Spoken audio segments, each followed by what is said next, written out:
Hello, everyone. Salim Omar here, hosting this episode of the CPA Marketing Genius podcast.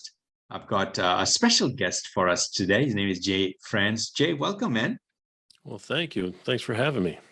Yeah, great, man. As I was telling you, you're super dressed, look so like you really know your stuff. Yeah. I am here on a beach in Cocoa Beach in Florida, vacationing with my wife. And feel very underdressed, but this is going to be big on content because Jay is a superstar when it comes to branding strategies and so forth. Before we go further, Jay, why don't you kind of share a little bit about us, about you? You know, what have you done? What's your background? A quick bio. Sure, be happy to. Well, my name is Jay Franzi. I'm a personal brand strategist and leadership development coach. I've been doing this for 30 years now. I'm old, and I've been working in the security industry for the past decade. And before that, I worked in the entertainment industry for 25 plus years. That's awesome. Great. Yeah. How did you get into branding? And why is that even important? No, that's a good question. I know these days branding has a negative feel to it, that people hear branding, they think of people on the internet trying to sell them something, or gurus trying to coach or make something out of somebody. But really, in a nutshell, all branding is your reputation. And everybody has a reputation, whether you're an organization or whether you're an individual, you have a reputation. So developing that reputation is what matters. So it's not how you feel you are or how you feel you should be seen to the public. It's how the public sees you. So, and that could be, like I said, as an individual or as an organization. So we're concerned about our reputation and how the public sees us. So how I got started doing that is when I worked in the entertainment industry. I worked, wow, it was a long time ago, but I wanted to work as a musician and I just wasn't talented enough to do so. So I ended up going to school and getting a degree in engineering. And I ended up going eventually, worked my way from Boston to New York to Nashville as a recording engineer and music producer. And I worked on country records for the past 15 or so years. And doing that, I realized there was a very systematic way of growing from the bottom to the top. And it took about 15 years without any sort of mentorship or without any sort of real help to grow and to make it to that top level. And then when I switched over and started working in the security industry, I applied that same concept, that same principles to working in the security world. And then I was just able to climb much quicker. So I was able to rise to the top in 5 years. So then I started working for myself and started coaching and working with small businesses and large organizations when it comes to their individual teams, helping them grow and expand not only their company, but the leadership within that company. That's incredible. That's amazing. Good. What's your, when you said it's reputation, it's how we show up. What are the key things in how someone perceives us as a professional, as a service provider, as an accounting firm owner or firm, accounting practice? Sure. No, it's like anything else. We always say a first impression is worth 1,000 words, or a picture is worth 1,000 words, and so is our first impression. So when we meet somebody for the first time, or when we see an ad for the first time, or when we're introduced to a representative from a company for the first time, we put a lot of emphasis on that interaction, that meeting with the rep, or the meeting with seeing an ad on a television. We put a lot into that. We read much more into that than we think we do. So I'm sure everybody listening could think there's a brand in their head that they're extremely loyal to. I mean, extremely loyal. And then there's some that they're like, oh, I could take it or leave it. And that's that relationship that we're building. That's what we're trying to do, is build that reputation and then develop that engagement so that we can make a connection with the people that we're there to serve. And I think it's that engagement and that connection is where we should really be putting our focus, but we're never going to get there unless we make a very good first impression. And that first impression comes down to anything. It could be our website. It could be our business cards. It could be an ad that we have on television or on the radio. So the first impression is what's going to develop that mood, that thought process that person's going to have. And then Mm, the engagement we have with them after that is really where the money is. got it. That's awesome. Yeah. So let's talk about website. Yeah, you mentioned website, and what do we want? How, what kind of an image do we want to show on our website? And then how do we do that? Sure. I think the very first and the most important thing is professionalism. So we can be professional in a number of different ways. When I worked in the entertainment industry, we were working with recording artists. You can be professional, but still be presenting that type of image to their demographic. It's the same thing in the corporate world. If we're looking to be more formal, we can put together a formal image, but either way, it has to start with professionalism. So that is making sure a website has the most fundamental basics to it. It's easy to find, it's easy to navigate, has the right name. It's when we're talking about a name, is it a name that makes sense? Is it easy to spell? Does it all fit that little formula that we're trying to put together? And then we can take that a step further and we can talk about colors and make sure that the colors tie into our logo, tie into our, our office, our ads, the things that we put together as far as what most people think is a brand. Most people think a brand is a logo or a package of colors, and it's much more than that. So making sure the website has all those items, but then to make sure simple things like the navigation of the site is easy to find, it's easy to navigate through. We have a good solid about page that talks about the actual organization or the individual, and then a contact page. Those are the two most popular pages on a website. It's about and contact. So we don't want to get funny and try to rename those to be clever. We just want them to say about and contact. So that Mm, way we can find the people, we find out about the people we're looking for, and then contact the people we're looking for. yeah, that's great. What are a couple of things you would say to make sure, when we land on a website, Jay, we get on the homepage. What are a couple of do's and what are a couple of don'ts when it comes to like the big homepage of a website? Well, the first thing is to make it intuitive. We don't want somebody to get to our website and not know what they're supposed to be doing. So I like simplistic. I like when I get to a website that it's very easy to see in one quick view. It's easy to navigate. It's easy to find the things that I'm looking for. And then the graphics and how graphically pleasing it is, that falls second or third.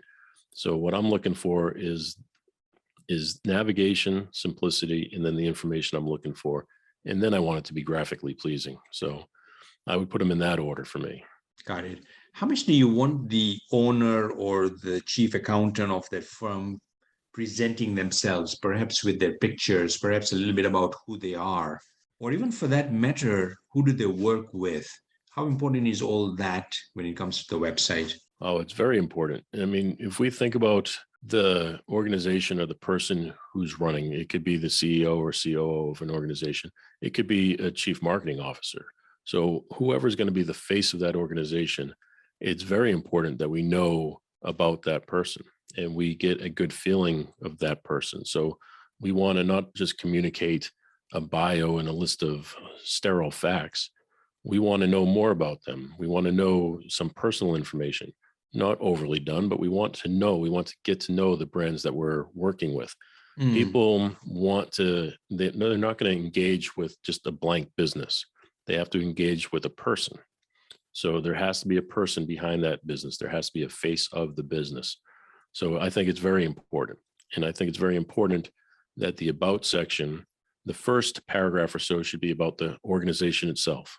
So we list a paragraph, we say, this is about the organization, this is what we do, this is who we're here to serve. Then the next paragraph should be about the people involved, primarily the face of the company. And then that should tell us a little bit more, where are they from, a little bit more about them as a person. yeah, I really like the personal connection because people do business with people. They don't do business with business, right? So if we can Exactly. connect there from one heart, one soul to another, that's where, you were saying the engagement and, that we make that personal connection, and that's really helps to stand out. How important is authority and credibility when it comes to incorporating that into the website? I think it's, again, very important. I think credibility is part of developing a brand. You're not going to want to do business with somebody that you don't trust and that you don't think is capable of doing the work. So there's credibility in a lot of ways. I know when I work with individuals, I talk to people about developing their credibility by putting together maybe a book or appearing on somebody's show to talk about their expertise. If you're a subject matter expert, let's get that information out there. Let's write some articles for some industry magazines. Let's find some ways of establishing your authority in that industry. And it's the same thing with a business. Again, you have the face of the business. There's no reason that person can't be putting out some industry related articles. And those articles should be driving traffic back to your website. Everything we do should drive traffic back to your home base. And I say the home base in your website because that's something you own, where your presence on social media is not something you own. Your presence on social media it might be a tool for you to connect to your audience or your fans or your followers, but it is not a way, or it is not a platform that you own. If you're on Facebook, well, Facebook owns that. If you're on Instagram, again, Facebook owns that. And if you're on LinkedIn and so forth. So it's important to understand that. So driving traffic, you should drive your traffic back to your hub, and that hub is your website. So it's very important that when you're establishing your authority, whether it be writing a book, writing an article, or doing interviews, or doing a tour circuit, or speaking engagements, all of those things, when you're doing them, you're driving the traffic back to your hub of your website so they can find the information that they need to learn about your organization, your face of your organization, and then the contact information to get in touch with those people. Yeah, that's awesome. So we talked about the website. You gave us some really incredible strategies on how to differentiate ourselves, how to build that brand, that reputation using our website. Perhaps we can segue to social media. Sure. How to use social media to build our brand? I think it's important when we talk about social media that we're just talking about engagement. So I don't think, I know a lot of people want to put a strategy together, and people will tell you you need to post so many times a day in order to get engagement, whether you're an organization or a person. So I think it's important to first realize that's not what social media is. Social media is about providing value to people who want to be able to get in touch with you. It gives them a direct line to you as an organization or a person. So if you're on Twitter, it's a place where people can ask questions and they should hopefully get a rapid response for answers. And if you're on LinkedIn, maybe it's a place that you provide your post of your article, and then people will comment on that. And then you jump into those comments and you start up a conversation with those people. We're not there to try to sell people. We're there to provide value, and we should be providing value first and foremost. The business will come. If you're providing value to people, somebody else is going to see that and they're going to want the service. But if we just go in there and we try to sell when we first meet, I'm sure everybody that has a LinkedIn account has received some email from somebody we've never met before. That's the very first thing is, hello, what can I sell you? Yeah, true. So what we're really looking to do is provide the value first. Right. So you see social media as an engagement tool, and Absolutely. engagement coming from a place of value. Yes, absolutely. I think delivering value, 80 or 90% of the time is what it's about. Then you can go ahead and let somebody know when it's time. So if we've been talking, for several weeks and we're sharing information, providing you with an article that might help you with something or anything, we're just having a conversation for several weeks. And then when you need my service, you're going to say, you know what? Hey, now I could use your help with something, and you'll reach out. But it's a numbers game of engagement and value, not of trying to solicit. Right. And how do we give value? What do you have a hack, one or two hacks in terms of creating content, creating value? Sure. When I think of delivering value, I do anything from I write a blog article. I try to do an article once a week.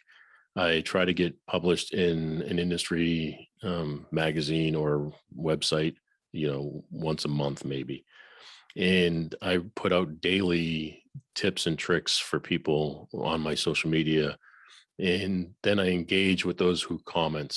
So, and then I do the behind the scenes type of stuff. And I try to share much more than I ever ask. Matter of fact, I hardly ever ask because I just want to be giving and engaging and developing the friendships and the relationships. And then, like I said, eventually when somebody needs something, they're going to ask. Or the other thing that always happens is as we're talking, people say, "Oh, you do that, or you know how to do that, or can you point me in the direction of somebody who can help me with that?"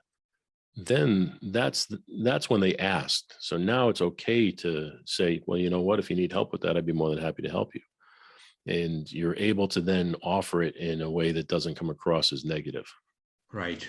That's good. Awesome. Yeah. So this has been super informative. Thank you, Jay, for sharing everything that you have. Before we finish up, what's a question I didn't ask you that I should have asked you? Question you didn't ask that you should have. I would say that things that people should know or should understand is when you're engaging with people or when you're trying to develop your social media or when you're putting your website together, there is no fast hack or trick or something. It's about time. And if you understand it's about time and you're not expecting something to happen overnight, then you put in the time and things will happen. But it really is about putting in time and delivering value. Yeah, love that. That's wisdom.